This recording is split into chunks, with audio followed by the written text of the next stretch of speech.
L'esplanade du gouvernorat des provinces du Tanganyika a servi de cadre de la tenue d'une grande rencontre avec toutes les couches des forces vives de la population, dont la société civile, les responsables des confessions religieuses, les fédéraux des partis politiques, les membres du gouvernement provincial, mais aussi du commandant de la 22e région militaire du service d'éducation civique, patriotique et action sociale dans l'espace Grand Katanga, CK sans sigle, le colonel Maji Tayav Charles, ce jeudi 27 février 2025, sur l'initiative du gouverneur des provinces, l'honorable Christian Kitungwa Muteba. Cette rencontre de si haute portée avait pour objectif de recéler davantage les relations civilo-militaires pendant cette période où la RDC est victime d'une guerre injuste imposée par les supplétifs d'IM23, soutenus par l'armée rwandaise à l'est du pays. Dans un discours touchant et patriotique, le gouverneur Christian Kitungwa Muteba a appelé la population tanganyikaise à ouvrir l'œil et de rester soudée pour barrer la route aux ennemis de la RDC.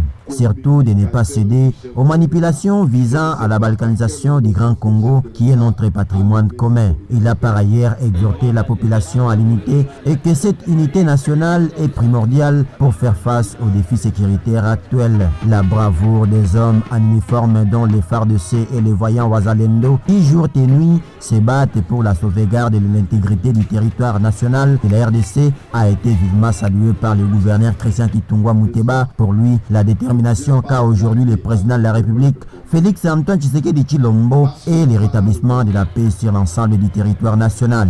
Christian Kitungwa Muteba a fait un appel à la mobilisation tous azimuts pour soutenir les FARDC et les Wazalendo. Le message pour nous est de soutenir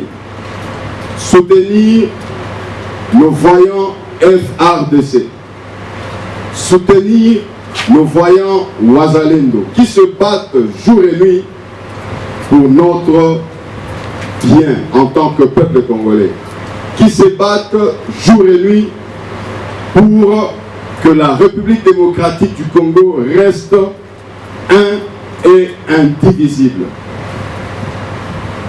qui se battent jour et nuit contre le complot orchestré par le Rwanda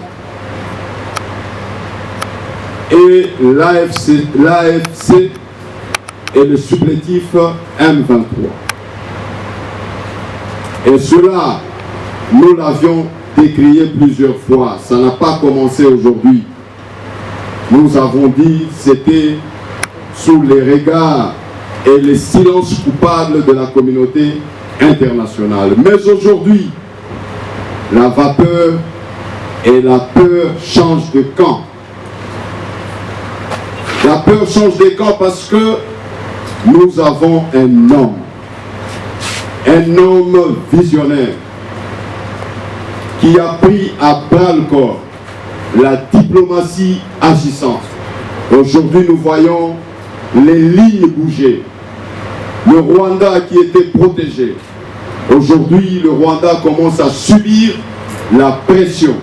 Et cette pression, c'est au regard du droit international qu'ils ont eu tant violé. Pour le colonel du SECAS, Maji Tayav Charles a dans son intervention réarmé moralement la notabilité et de FARDC sur la notion des relations civilo-militaires avant de les appeler à collaborer. Pendant cette période, le pays fait face à la terreur du Rwanda et ses supplétifs du M23 dans certains endroits de la province du Nord et du Sud Kivu.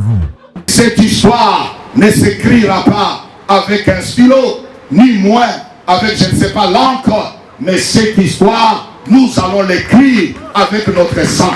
Et jusqu'au dernier, nous allons verser notre sang pour la bonne cause, et c'est la cause de la République.